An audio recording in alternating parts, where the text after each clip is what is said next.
dan aku yakin kan kuasanya. Dia menjaga yang ku taruhkan hingga akhirnya kelak.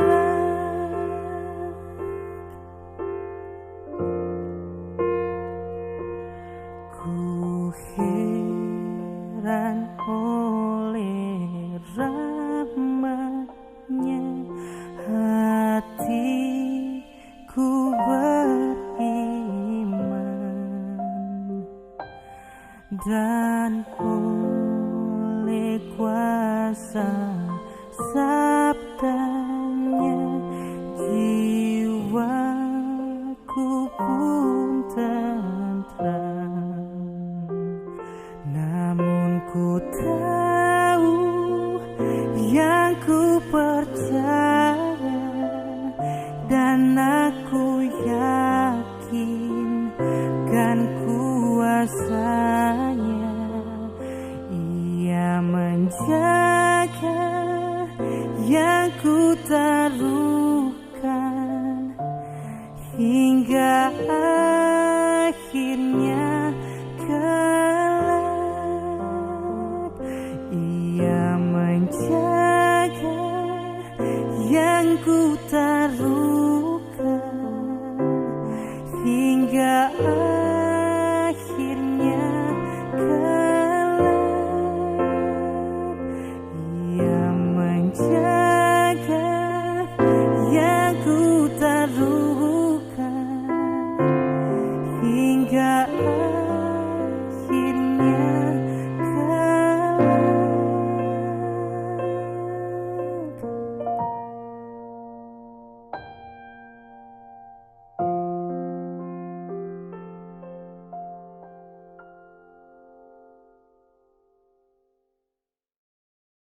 Shalom Jemaat Gereja Kristen Jakarta. Gereja memberikan layanan ibadah online bagi jemaat. Lalu apa saja ya yang harus dipersiapkan? Pilihlah jam ibadahmu dan ikuti tepat waktu. Jangan sampai terlambat ya. Berpakaian rapi dan sopan, seperti kondisi jemaat akan pergi ke gereja. Siapkan Alkitab dan alat tulismu ya. Duduklah dengan posisi yang baik agar tetap fokus. Hindari untuk berbaring ataupun sambil melakukan kegiatan lain di rumah. Berdoalah secara pribadi untuk mempersiapkan hati kita mengikuti ibadah ya. Berpartisipasilah aktif dalam beribadah, seperti ajakan untuk berdiri atau duduk, menyanyikan pujian, dan mendengarkan firman Tuhan dengan tetap fokus. Persembahan dapat jemaat berikan melalui transfer ke rekening gereja lokal masing-masing ya. Ikutilah ibadah online sampai selesai. Mohon bimbingan orang tua untuk dapat mengajak anak merenungkan firman melalui ibadah online sekolah minggu.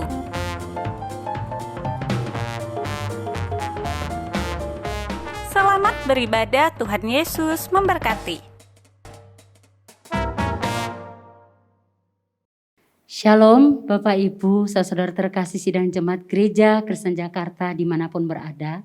Puji nama Tuhan, kita bersyukur karena kasih Tuhan dalam setiap kehidupan kita, sehingga kita boleh ada sampai detik hari ini di penghujung bulan Mei. Semua karena kebaikan Tuhan.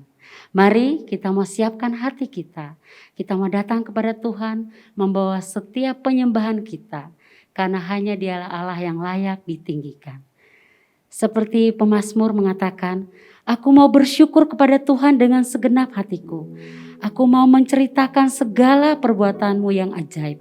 Aku mau bersuka cita dan bersukaria karena Engkau. Bermazmur bagi nama-Mu, ya Maha Tinggi.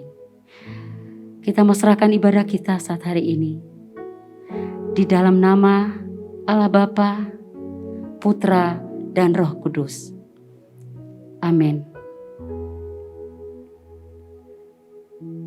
Saudara terkasih sidang jemaat, saya undang kita semuanya berdiri. Biar kita mau merasakan kuasa Tuhan, jamahan Tuhan, lewat setiap pujian yang akan kita naikkan hari ini.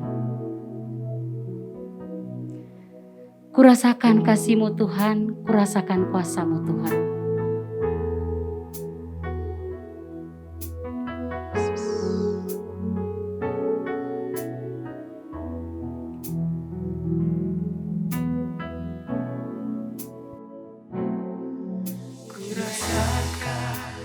Kasih-Mu Tuhan, ku rasakan kuasa-Mu Tuhan,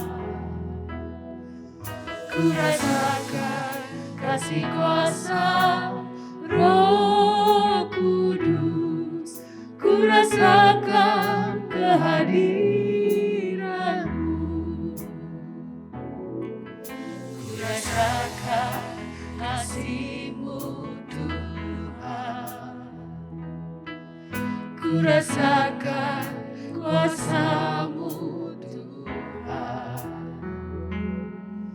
ku rasakan kasih kuasa Roh Kudus, ku rasakan kehadiran-Mu. Curahkanlah kuasa-Mu Tuhan, mujizat terjadi di tempat ini. Curahkanlah kuasa-Mu Tuhan, mujizat terjadi sekarang ini. Bapak Ibu saudara terkasih sidang jemaat, Rasakan kasih-Mu Tuhan,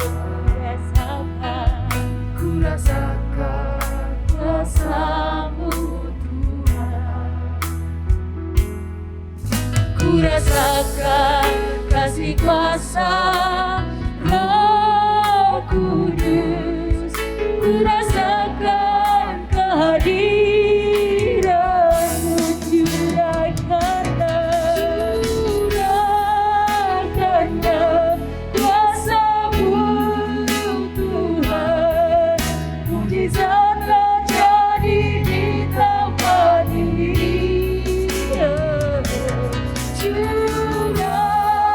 Curahkanlah kuasa-Mu Tuhan, mujizat terjadi sekarang ini. Curahkanlah kuasa-Mu Tuhan, mujizat terjadi di tempat ini.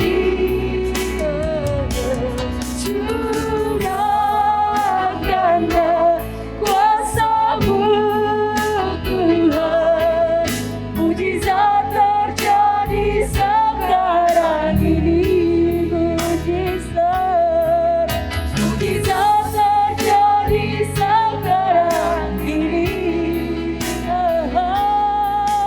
Mujizat terjadi sekarang ini. Biar hanya kemuliaan bagi-Mu di tempat yang maha tinggi. Kemuliaan bagi-Mu di tempat maha tinggi.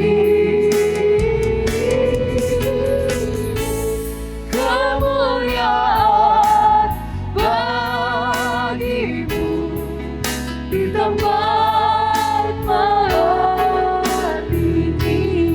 Katakan kemuliaan bagi-Mu di tempat maha tinggi. Kemuliaan bagi-Mu di tempat maha tinggi.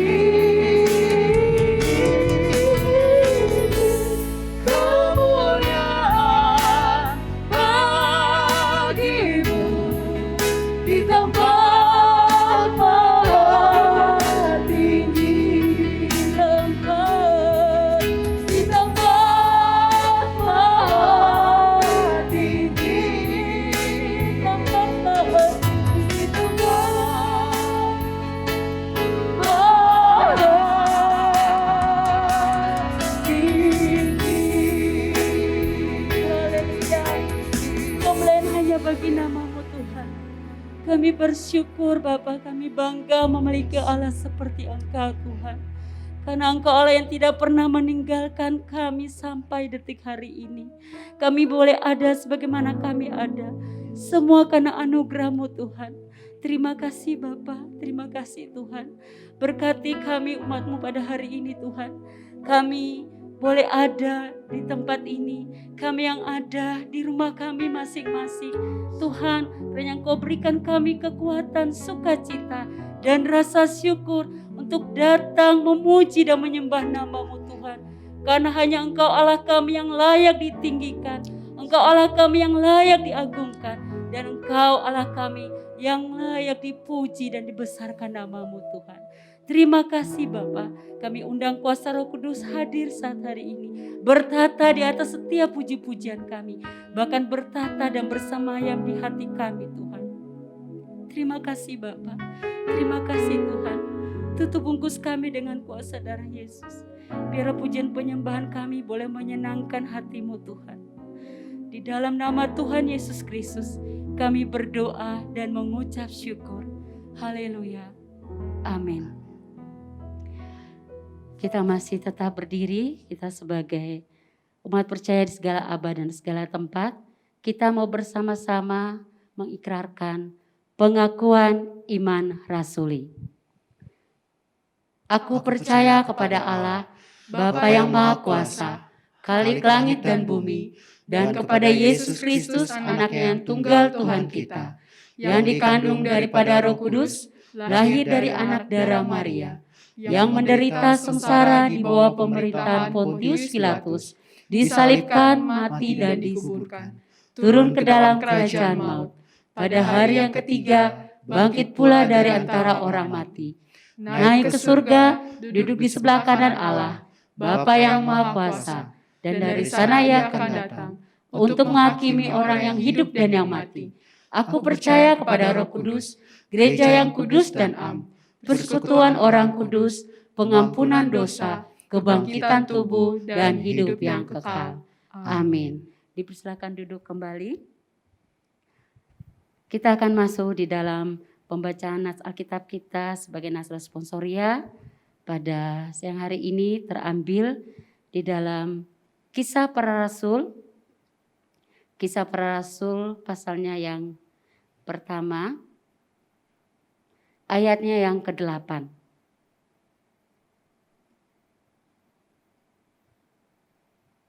Kisah Para Rasul pasal pertama ayatnya yang ke-8. Saya akan membacakan bagi kita semua. Bunyi firman Tuhan, tetapi kamu akan menerima kuasa kalau Roh Kudus turun ke atas kamu. Dan kamu akan menjadi saksiku di Yerusalem dan di seluruh Yudea dan Samaria dan sampai ke ujung bumi. Amin. Shalom. Shalom. Puji nama Tuhan, kembali kita mau diberikan kesempatan untuk memuji dan menyembah Tuhan.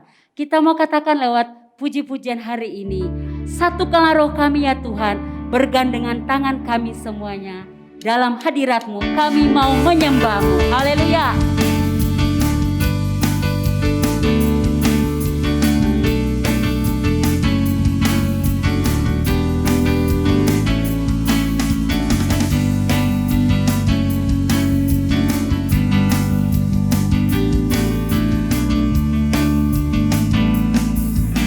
Satukanlah roh kami ya Tuhan, bergandeng tangan kami semuanya.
Katakan satukan roh kami ya Tuhan. Satukanlah roh kami ya Tuhan. Bergandeng tangan kami semuanya dalam hadirat-Mu, kami menyembah-Mu. Curahkanlah Roh-Mu atas kami. Roh tercurah dari surga, tercurah dari surga, kami bersuka cita. Roh tercurah dari surga, bangsa-bangsa bersorak. Roh tercurah dari surga, gereja Tuhan dibangkitkan. Roh tercurah dari surga, gereja Tuhan dimenangkan. Semua bangsa-bangsa akan mengaku bahwa Yesus Tuhan. Haleluya. Dia sudah mati bagi kita, Dia bangkit bagi kita. Haleluya.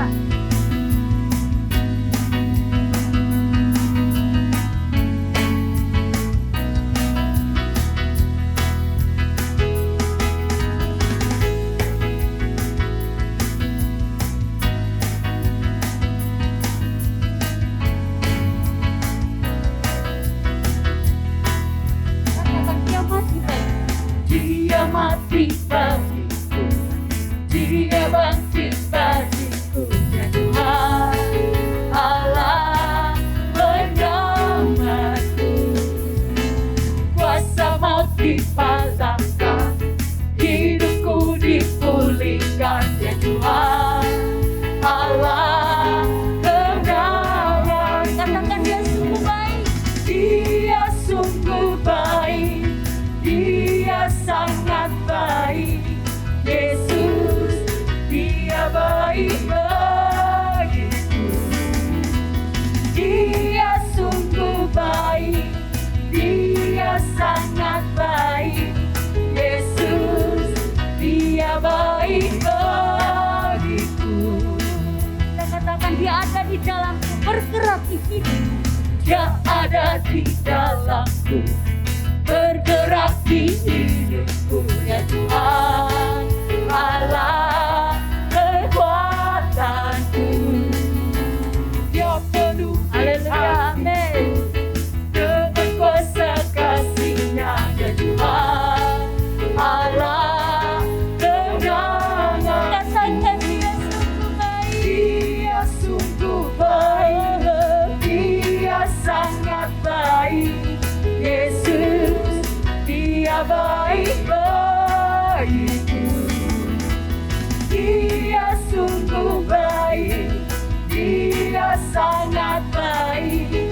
Yesus, Dia baik bagiku. He is so good to you. He is so good to you. He is so good to me. Jesus is so good to you and me. He is so good to you. He is so good to me. Jesus is so good to you and me. Dia sungguh baik, Dia sungguh baik, Dia sangat baik, Dia sangat baik. Yesus, Dia baik bagiku.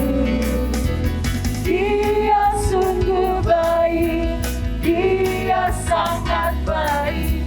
Yesus, Dia baik bagiku. Yesus, Yesus, Yesus, Yesus, Dia baik bagiku. Haleluya. Tuhan Yesus, Dia sangat baik bagi saya dan saudara terkasih. Amin.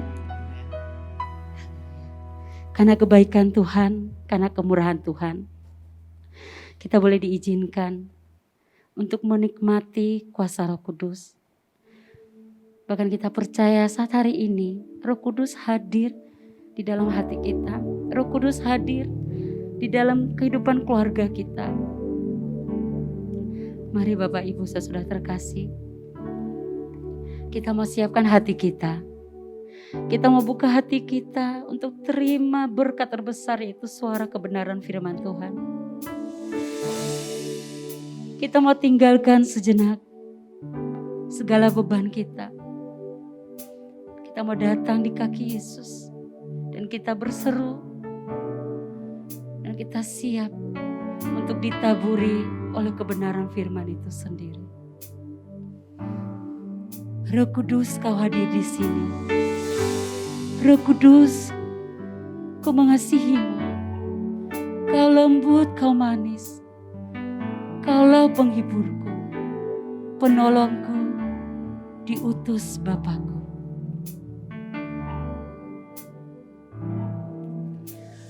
Roh Kudus, Kau hadir di sini.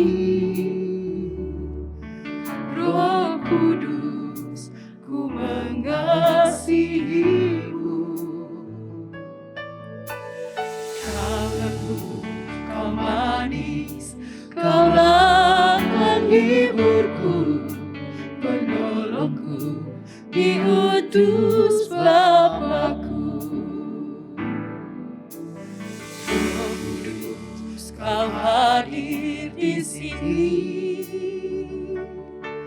Roh Kudus, ku mengasihimu. Kau lembut, Kau manis, Kaulah penghiburku, penolongku, diutus Bapakku. Ku buka hati untuk Roh-Mu Tuhan. Ku buka hati menyembah-Mu Yesus. Jamahlah kami, penuhi kami dengan kuasa Allah Maha Tinggi.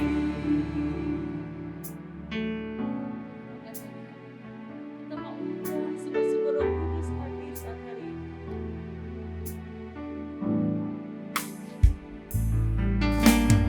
Roh Kudus, Kau hadir di sini.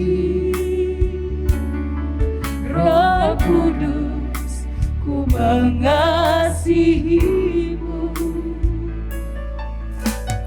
Kau lembut, Kau manis, Kaulah penghiburku, penolongku, diutus Bapakku. Ku buka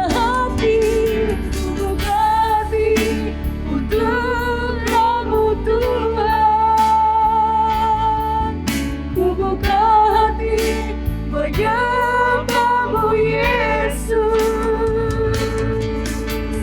Jamahlah kami, penuhi kami dengan kuasa Allah Maha Tinggi.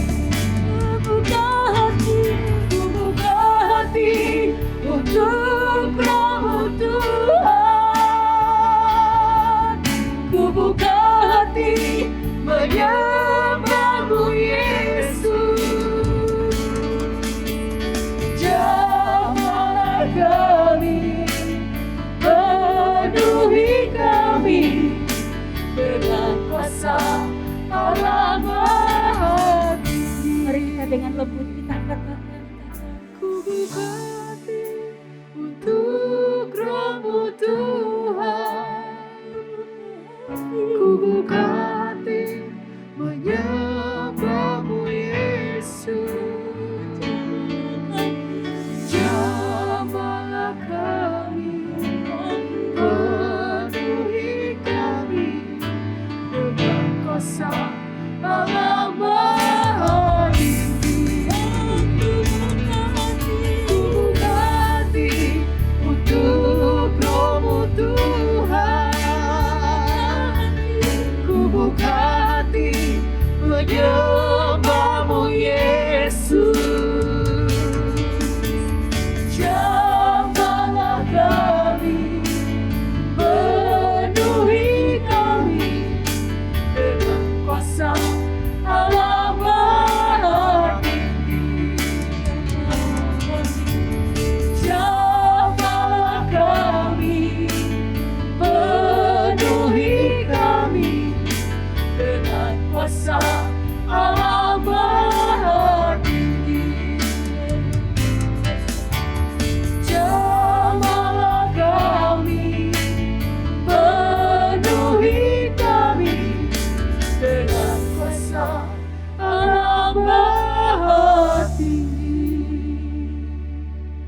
Jemaat dipersilakan duduk kembali, kepada hambanya kami persilakan.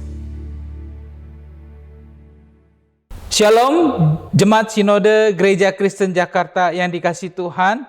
Bersyukur hari ini kita bisa berjumpa kembali bersama-sama sekalipun di dalam ibadah online. Dan saya percaya bahwa anugerah Tuhan, berkat Tuhan selalu ada beserta dengan Anda dan keluarga. Dan saya juga sangat yakin dan percaya bahwa hadirat Tuhan ada di tengah-tengah kita sekalipun di dalam ibadah online. Pada hari ini saudara sekalian, saya mau mengajak kita bersama-sama merenungkan sebuah tema, yaitu kepenuhan roh untuk bersaksi. Kepenuhan roh untuk bersaksi yang saya ambil dari Kisah Para Rasul 1 ayatnya yang ke-8, demikian bunyi firman Tuhan. Kisah Para Rasul 1 ayatnya yang ke-8. Tetapi kamu akan menerima kuasa kalau Roh Kudus turun ke atas kamu, dan kamu akan menjadi saksiku di Yerusalem dan di seluruh Yudea dan Samaria dan sampai ke ujung bumi. Sekian jauh pembacaan firman Tuhan. Saudara sekalian, saya pernah satu kali menemani seorang pendeta berkhotbah di New York. Saya hanya menemani dia dan teman saya ini yang berkhotbah. Ketika sampai di sana, saya ikut ibadah dan gembala sidang ini tahu kalau saya juga pendeta. Maka selesai berkhotbah dan di akhir daripada ibadah tersebut, pendeta itu lalu berkata kepada jemaatnya, hari ini kita kedatangan seorang pendeta juga dari kota Philadelphia, pendeta Kilat Lembong, dan dia akan berdoa bagi Anda semua. Bagi Anda yang ingin didoakan dan mendapatkan penuhan daripada Roh Kudus, silakan maju ke depan. Ternyata beberapa orang mulai maju ke depan dan kemudian saya dipersilakan untuk maju dan berdoa. Sebenarnya saya juga tidak siap karena juga tidak diberitahu dari semula kalau untuk mendoakan jemaat. Apalagi diminta untuk mendoakan tumpang tangan supaya mereka dipenuhi oleh Roh Kudus. Karena diminta ya sudah saya maju. Ketika saya berdoa dan hendak menumpangkan tangan, baru angkat tangan, seorang wanita di depan saya langsung jatuh dan kemudian bergetar-getar. Wah, saudara sekalian, banyak jemaat yang kaget, saya lebih kaget lagi. Karena saya tidak punya keinginan untuk doa lalu tumpangkan tangan dan jatuh. Mereka kaget, saya lebih kaget lagi. Kemudian saya ke orang kedua juga jatuh lalu bergetar. Padahal saya tidak punya keinginan untuk menjatuhkan mereka. Ketika melihat banyak yang jatuh, jemaat mulai maju satu demi satu, bahkan makin lama makin banyak, makin lama makin banyak. Sampai akhirnya gembala sidangnya juga turun tangan dan mendoakan saking banyaknya yang naik. Seringkali orang salah berkenan dengan kepenuhan Roh Kudus. Di penuhan Roh Kudus seringkali diidentik dengan mendoakan jatuh lalu bergetar.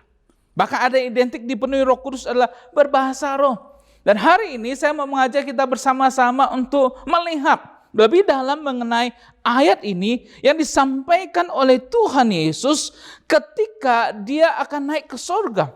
Dia memberitahukan kepada murid-murid bahwa kamu akan menerima kuasa kalau Roh Kudus turun ke atas kamu. Dan kamu akan menjadi saksiku di Yerusalem dan di seluruh Yudea dan Samaria dan sampai ke ujung bumi. Kita akan melihat dua hal dari ayat ini. Yang pertama saudara sekalian, yaitu dari ayat ini mengatakan kita orang percaya akan menerima kuasa surgawi.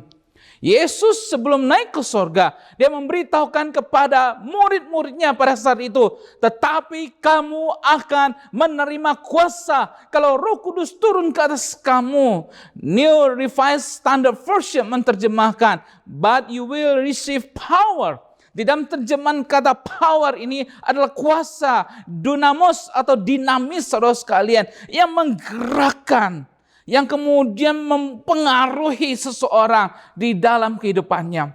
Nah, kita melihat bagaimana itu terjadi pada hari Pentakosta di dalam Kisah Para Rasul pasalnya yang kedua. Ketika para murid-murid mereka berkumpul bersama-sama, maka Roh Kudus dikatakan hadir di tengah-tengah mereka seperti nyala lidah api. Dan kita melihat bagaimana kemudian para rasul mereka dipenuhi oleh Roh Kudus, dan dikatakan dalam Kisah Para Rasul 2 ayat yang keempat, maka penuhlah mereka dengan Roh Kudus, lalu mereka mulai berkata-kata dalam bahasa lain seperti yang diberikan oleh Roh itu kepada mereka untuk mengatakannya. Dikatakan para rasul ketika mereka dipenuhi oleh Roh Kudus, mereka berbahasa lain. Saudara sekalian, di dalam bagian ini mengatakan mengenai satu bahasa yang lain atau senolalia, bukan glosolalia. Glosolalia itu adalah bahasa roh, tapi senolalia ini adalah bahasa lidah. Bahasa yang diucapkan oleh para rasul dan orang-orang yang dibawa itu mengerti berdasarkan daerah mereka masing-masing. Soalnya karena itu saudara sekalian, ketika mereka dipenuhi oleh Roh Kudus, kita melihat bagaimana kemudian Petrus berkhotbah pada saat itu. Petrus berkhotbah di hari Pentakosta dan ternyata luar biasa. Tuhan memimpin, Tuhan menyertai sehingga ada 3.000 orang yang bertobat pada waktu itu, yang menerima Yesus sebagai Tuhan dan Juru Selamat dan kemudian menjadi anggota gereja, menjadi orang yang percaya.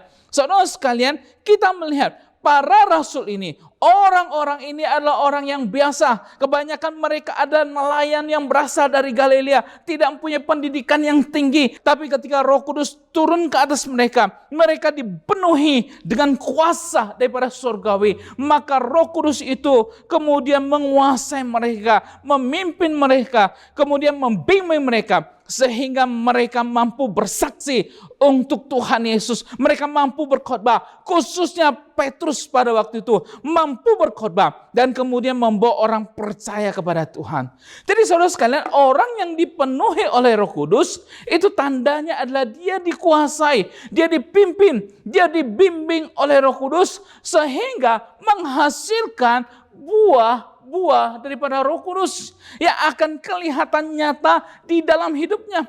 Orang yang ketika percaya kepada Tuhan Yesus, maka Roh Kudus itu akan menguasai dia seluruh hidupnya. Dia kemudian akan dipimpin dalam anugerah Tuhan, dibimbing sesuai dengan firman Tuhan dan hidup sesuai dengan firman Tuhan itu sendiri. Ada seorang hamba Tuhan bernama Awet Tozer. Dia pernah mengatakan, ketika Roh Kudus menguasai seluruh kehidupan kita, dia berharap ketaatan kita sesuai dengan firman Tuhan. Tetapi bagian dari masalah sisi kemanusiaan kita, bahwa kita ingin dipenuhi oleh Roh Kudus, tetapi kita bertindak sesuai dengan keinginan yang kita sukai. Disinilah masalahnya saudara sekalian. Seringkali orang-orang Kristen, mereka merasa diri mereka dipenuhi oleh Roh Kudus, di dalam gereja berbahasa roh, bahkan ada yang mengajarkan berbahasa roh. Saudara sekalian, ada kelas bahasa roh, mengajar orang-orang untuk kemudian bisa berbahasa roh. Ucapin haleluya, haleluya, haleluya, dan kemudian akhirnya mengharapkan banyak orang berbahasa roh. Kita melihat tanda daripada orang yang dipenuhi oleh Roh Kudus adalah hidup mereka menghasilkan buah-buah daripada Roh Kudus. Roh Kudus itu sendiri yang kemudian membimbing orang itu punya kasih, punya kesabaran, punya kelemah lembutan, punya penguasaan diri. Buah-buah roh ini yang bukti nyata di dalam kehidupannya. Banyak orang Kristen ketika di gereja, waduh seakan-akan berbahasa roh. Haleluya, haleluya, haleluya. Tapi keluar gereja jadi halilintar.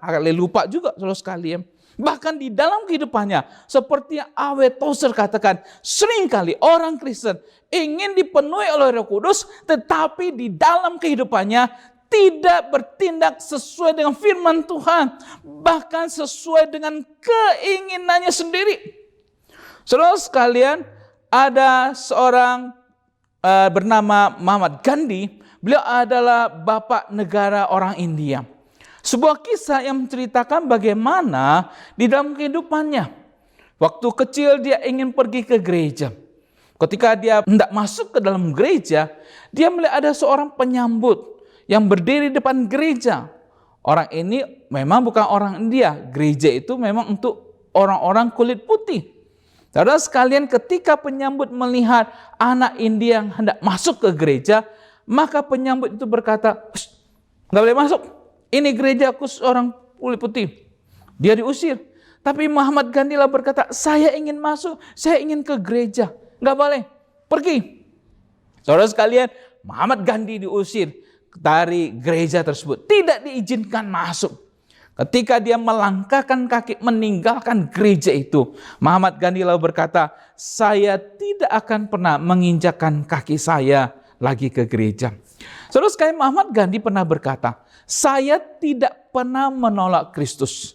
Saya suka Kristus, tetapi saya tidak suka dengan orang Kristen. Kenapa? Karena di dalam kehidupannya tidak mencerminkan mengenai Kristus yang nyata. Saudara sekalian, pendiri gereja Metodis bernama Wesley, dia pernah mengungkapkan sebuah perkataan.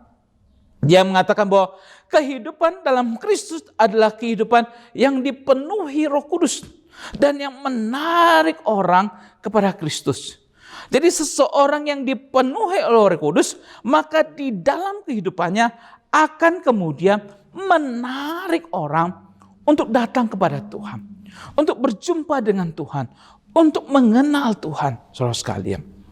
Oleh karena itu, di dalam kehidupan Anda, di gereja, di rumah tangga, di tempat kerja Anda, dimanapun Anda berada, saudara sekalian, Anda harus menunjukkan identitas Anda sebagai orang yang percaya kepada Kristus.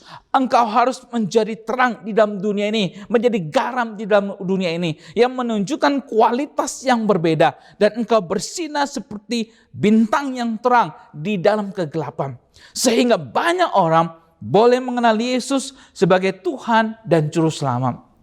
Saya ada seorang teman, beliau dari India bernama Alexander. Dia adalah seorang direktur dari sebuah yayasan, gereja, dan kurang lebih ada 100 gereja yang dia buka di seluruh India. Bahkan dia mempunyai sekolah-sekolah dan universitas.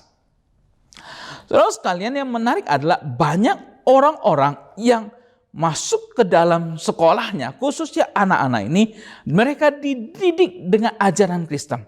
Mereka yang dari latar belakang yang bukan Kristen, ketika masuk ke dalam sekolah Kristen yang didirikan oleh Alexander ini, mereka pelan-pelan akhirnya kemudian menerima Tuhan Yesus sebagai Tuhan dan Juru Selamat. Mereka percaya kepada Tuhan. Ternyata makin banyak anak-anak yang percaya kepada Tuhan. Dan ini menimbulkan kegelisahan di tengah-tengah keluarga, di tengah-tengah orang tua yang menyekolahkan anak-anak mereka. Karena memang sekolah yang didirikan oleh dia cukup bagus, sehingga memang banyak anak-anak ingin masuk ke sekolah tersebut. Tapi di sisi yang lain mereka khawatir anak-anak mereka masuk lalu kemudian menjadi Kristen. Dan memang terbukti banyak anak-anak masuk ke dalam sekolah itu akhirnya menjadi Kristen. Terus kalian ada 3 orang ayah dari anak-anak tersebut yang kemudian berencana untuk membunuh Alexander ini. Mereka mengadakan satu strategi. 2 orang bawa pisau atau orang di depan, kemudian ketuk pintu dan memastikan bahwa memang Alexander ini yang buka pintu. Lalu 2 orang di belakang, ketika tahu itu Alexander, maka yang di depan itu akan bergeser dan 2 orang akan maju dan kemudian membunuh dengan pisau. Rencananya begitu. Terus sekalian, maka 3 orang bapak ini pergi ke rumah Alexander. 2 orang di belakang sudah pegang pisau dan 1 orang maju ke depan ketok pintu. Selesai dia ketok pintu, tangannya nggak bisa diturunkan. Terus sekalian, ketika tangannya nggak bisa turunkan, 2 orang di belakang itu berkata kepada temannya, tangannya turunin dong. Dia bilang nggak bisa turun nih. 2 orang temannya kaget. Mereka lalu maju ke depan, coba turunin tangan temannya. Temannya jadi kaku, tidak bisa bergerak. Saudara sekalian, melihat temannya kaku berdiri begitu, 2 orang temannya yang tadi pegang pisau langsung lari tinggalkan temannya yang berdiri kaku di depan. Ketika pintu dibuka oleh Alexander, dia kaget. Karena di depan pintu dia berdiri seorang bapak yang lagi begini, kaku. Dia kaget. Kamu siapa? Bapak itu berkata, saya salah satu ayah dari murid Anda. Kami sebenarnya datang hendak membunuh Anda. Saya bertiga, tapi teman saya 2 lari. ketika saya ketuk pintu, tiba-tiba badan saya kaku semua. Mendengar kisah ini, kalau kita Alexander, apa yang kita lakukan? Kesempatan, mumpung dia kaku, tampar dulu. Kurang ajar kamu mau bunuh saya ya, sekalian. Tapi Alexander tidak melakukan itu. Ketika dia melihat ada orang kaku berdiri depan pintunya, yang tadinya hendak membunuh dia, dia kemudian maju ke depan. Dia doakan di dalam nama Yesus. Saudara sekalian, mujizat terjadi. Orang ini tangannya kemudian lemas ke bawah dan bisa gerak lagi. Kemudian dibawa masuk oleh Alexander, dikasih minum. Dan dalam saat itulah terjadi komunikasi antara Alexander dengan ayah tersebut. Dan Alexander menginjili dia. Dan melalui kesaksian Alexander, melalui doa dia yang luar biasa, yang tadinya bapak ini kaku, akhirnya kemudian sadar ada Yesus Tuhan yang luar biasa. Malam itu dia terima Tuhan Yesus sebagai Tuhan dan Juru Selamat. Setelah itu dia kemudian mencari dua temannya, bukan untuk balas dendam, tapi untuk menginjili mereka agar mereka percaya Tuhan Yesus sebagai Tuhan dan Juru Selamat. Dan sekarang dia menjadi tangan kanan daripada Bapak Alexander di organisasi tersebut. Saudara sekalian, seseorang yang dipenuhi oleh Roh Kudus adalah seorang yang dikuasai, dibimbing, dipimpin untuk kemudian menghasilkan kualitas kehidupan Kristen yang nyata. Yang kedua, saudara sekalian, para murid bukan saja menerima kuasa surgawi, yang kedua, kita menerima tugas surgawi.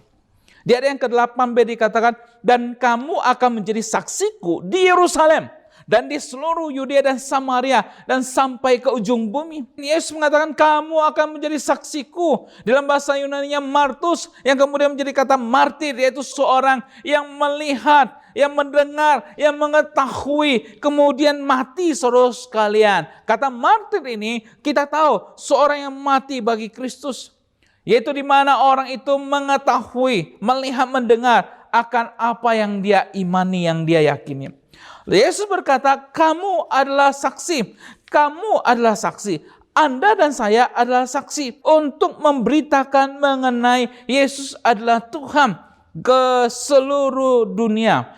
Kemana saja kita pergi. Kalau kita lihat Kisah Para Rasul pasal 4 ayat 31 dikatakan, dan mereka semua penuh dengan Roh Kudus, lalu mereka memberitakan firman Allah dengan berani.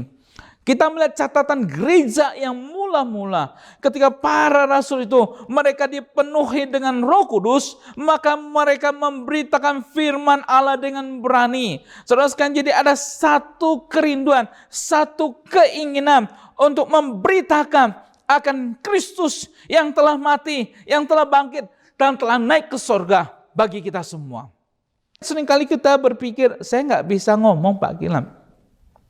Saya nggak bisa berkhotbah kayak pendeta. Saya malu. Saya nggak punya waktu. Menginjili bukan satu hal di mana kita suka atau tidak suka, saudara sekalian.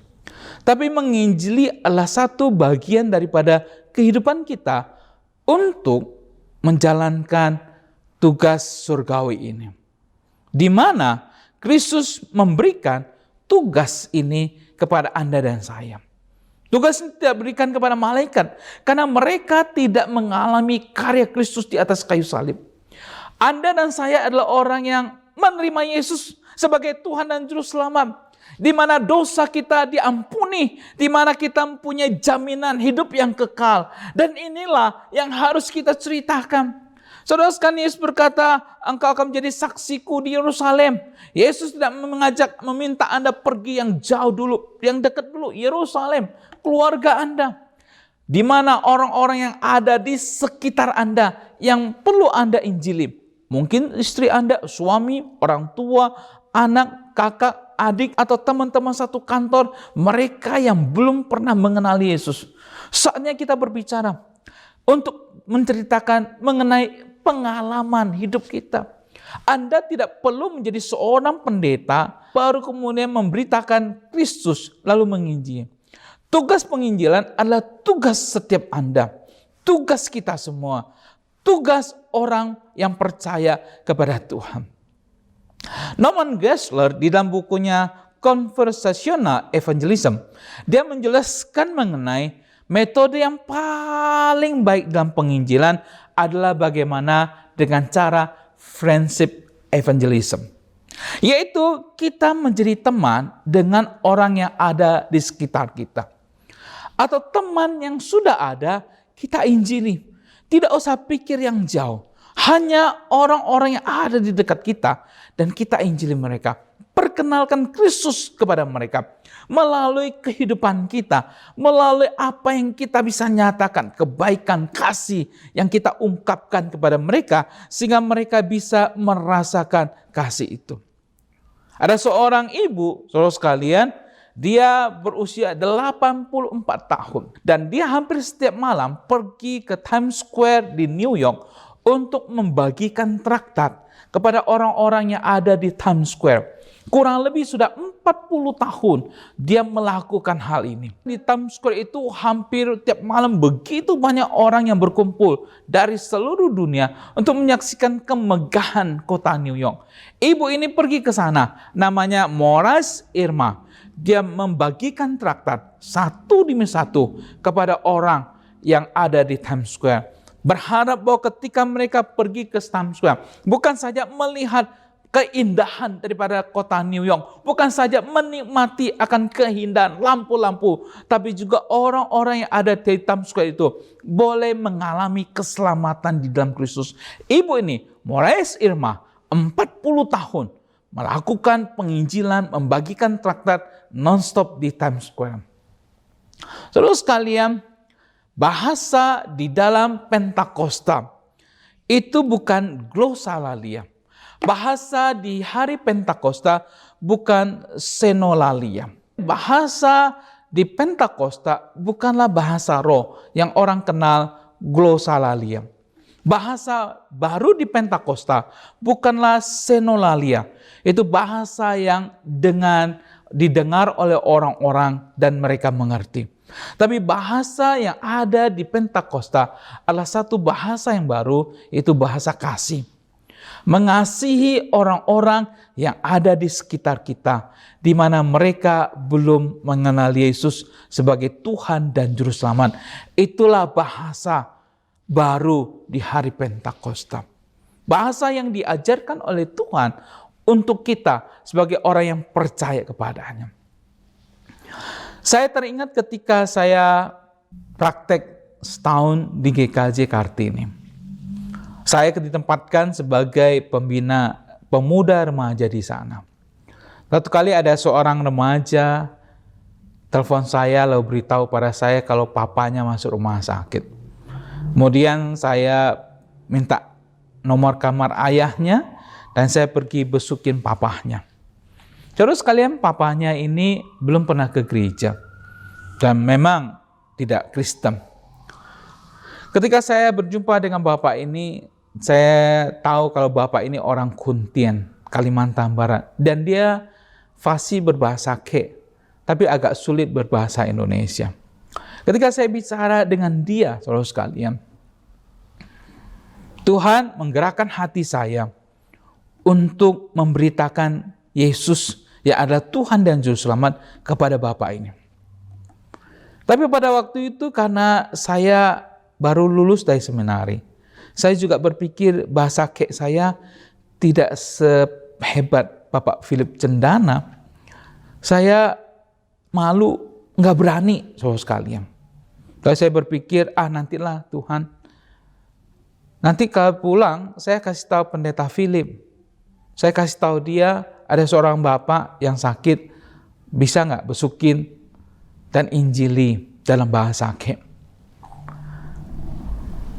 Kemudian saya doakan dia dan saya pulang. Saya doakan supaya Tuhan Yesus sembuhkan dia. Besoknya saya terima telepon dari anaknya. Kalau ayahnya meninggal dunia. Saya kaget. Saya bilang, bukankah waktu saya besuk kemarin, papamu bilang baik-baik? Iya. Kau kilat, papa baik. Tapi nggak tahu mendadak dia mau makan buah apel, tahu-tahu dia pingsan dan akhirnya meninggal. saya nggak percaya mendengar berita itu. Padahal Bapak ini saya ketemu kemarin. Saya buru-buru ke Husada. Ketika sampai di rumah sakit Husada, saya pergi ke kamar jenazah. Dan saya lihat papahnya sudah terbujur kaku di sana. Anak remaja ini ketika keluar berjalan bersama dengan saya, bertanya kepada saya, kok kilatkan yang terakhir berjumpa dengan papa saya? Ada nggak cerita tentang Tuhan Yesus sama papa saya? Sang anak ini berharap mendapatkan satu kabar gembira dari saya. Saya gelengkan kepala. Saya bilang nggak ada. Saudara sekalian, saya melihat kesedihan di hati anak ini. Ketika saya memimpin ibadah penghiburan, saya melihat anaknya nangis. Saya juga lebih nangis lagi, saudara sekalian. Ada seorang yang terbujur kaku di depan saya, yang sudah tidak bisa mendengar lagi Yesus mengasihi dia. Yesus mencintai dia. Oleh karena itu saya berkata, Tuhan, saya akan ambil komitmen. Saya mau belajar bahasa. Saya mau belajar lebih dalam lagi untuk memberitakan Injil. Akhirnya kemudian saya putuskan pergi ke Taiwan, belajar di sana 3 tahun, belajar bahasa Mandarin. Dan itu untuk membekali pelayanan saya. Di dalam kehidupan kita, banyak orang di sekitar kita yang setiap hari mereka berjalan menuju kebinasaan. Mereka mungkin adalah ayah kita, ibu kita, suami kita, istri kita. Mereka yang sedang menuju kepada kebinasaan. Tegakah engkau melihat mereka menuju kepada kebinasaan? Inilah momennya, saatnya saudara sekalian. Ketika Anda sudah dipenuhi oleh Roh Kudus, mari kita dengan bahasa yang baru di hari Pentakosta ini, itu bahasa kasih. Kita mengasihi mereka, memberitakan Injil kepada mereka, supaya mereka boleh percaya kepada Tuhan Yesus, boleh menerima Yesus sebagai Tuhan dan Juru Selamat, dan mereka boleh diselamatkan. Oleh karena itu saudara sekalian dikasihi Tuhan, doa saya, biarlah kepenuhan Roh Kudus ini boleh membuat kita menjadi orang Kristen yang sungguh-sungguh hidup sesuai dengan firman Tuhan, memancarkan kasih Kristus, dan kita mempunyai satu bahasa kasih untuk mengasihi orang-orang yang ada di sekitar kita, agar mereka boleh diselamatkan, agar mereka boleh percaya kepada Tuhan, agar mereka boleh bersama-sama dengan kita satu saat nanti di dalam sorga yang kekal. Tuhan Yesus berkati. Mari kita tundukkan kepala kita berdoa. Tuhan, kami bersyukur untuk firman Tuhan yang boleh kami dengar. Tapi biarlah bukan hanya kami mampu dengar, tapi kami mampu lakukan di dalam kehidupan kami masing-masing.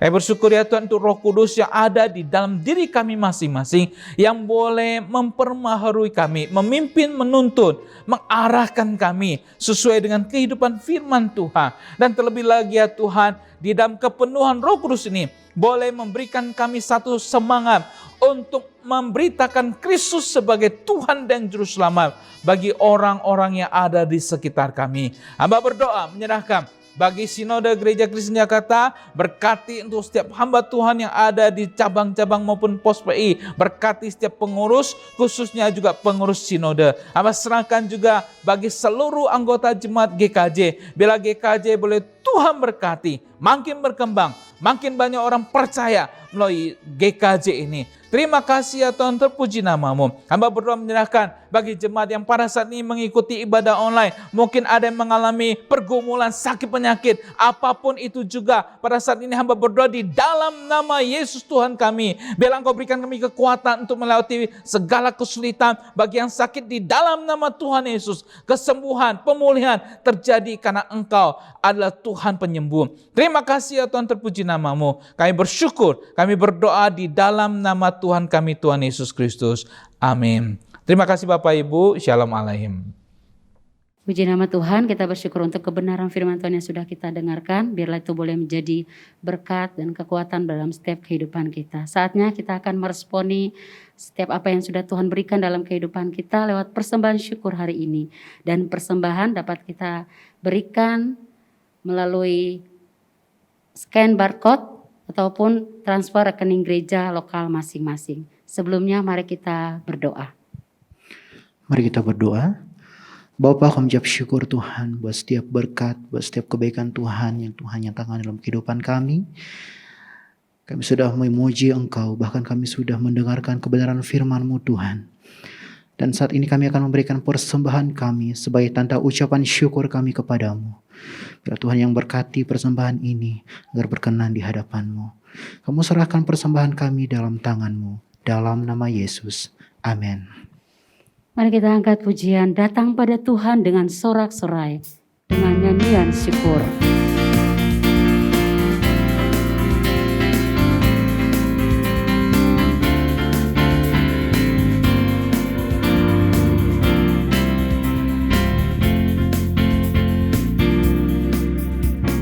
Datang pada Tuhan dengan sorak-sorai. Datang pada Tuhan dengan nyanyian syukur. Sebab Dia Raja dan Tuhan, Allah yang berkuasa, kemuliaan hanya Baginya. Ku mau beri korban syukur padanya setiap waktu. Ku mau memuji Tuhan selalu seumur hidupku. Ku mau bersorak-sorak, hey, dan bernyanyi di hadapannya. Umatnya bersuka. Datang pada Tuhan dengan sorak-sorai. Datang pada Tuhan dengan sorak-sorai. Datang pada Tuhan dengan nyanyian syukur. Sebab Dia Raja dan Tuhan, Allah yang berkuasa, kemuliaan hanya Baginya. Ku mau beri korban syukur padanya setiap waktu. Ku mau memuji Tuhan selalu seumur hidupku. Ku mau bersorak-sorak, hey, dan bernyanyi di hadapannya. Umatnya bersuka. Ku mau beri korban syukur padanya setiap waktu. Ku mau memuji Tuhan selalu seumur hidupku. Ku mau bersorak-sorak, hey, dan bernyanyi di hadapannya. Umatnya bersuka. Umatnya bersuka. Semua bersuka.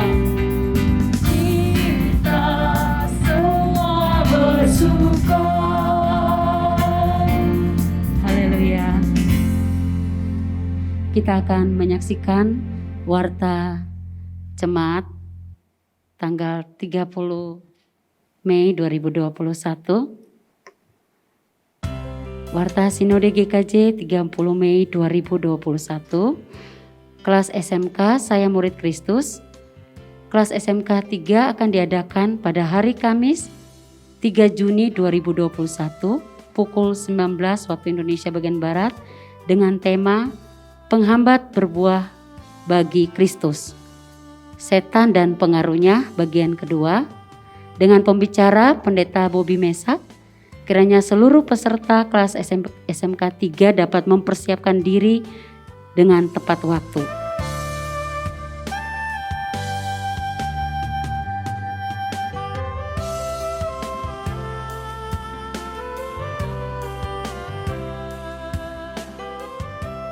Demikianlah Warta Sinode GKJ hari ini. Terima kasih atas perhatian Bapak Ibu dan saudara-saudari terkasih, Tuhan Yesus memberkati. Kita akan mengakhiri ibadah hari ini. Jemaat dipersilakan berdiri. Kita akan naikkan dosologi. Doa berkat akan dipimpin oleh GI Arilase.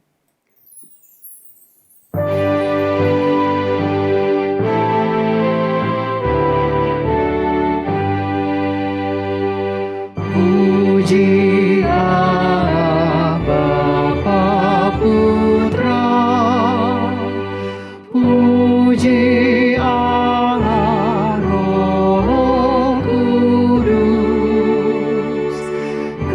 ketiganya yang esa. Pohon selamat sumber berkah.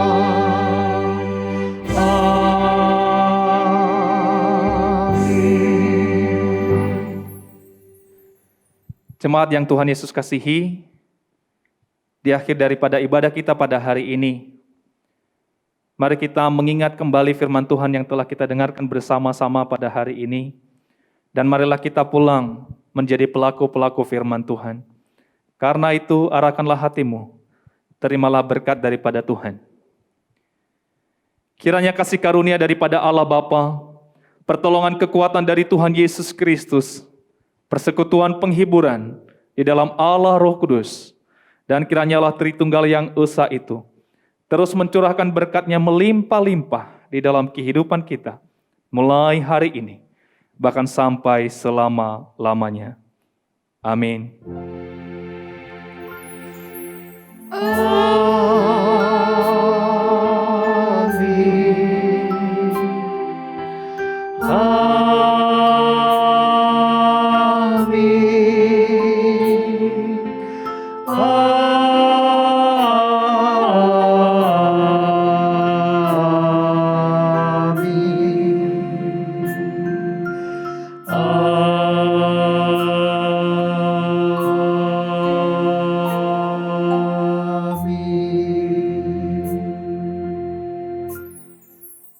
Amin. Jemaat dipersilakan duduk kembali. Ibadah kita sampai di sini. Selamat hari Minggu. Tuhan Yesus memberkati.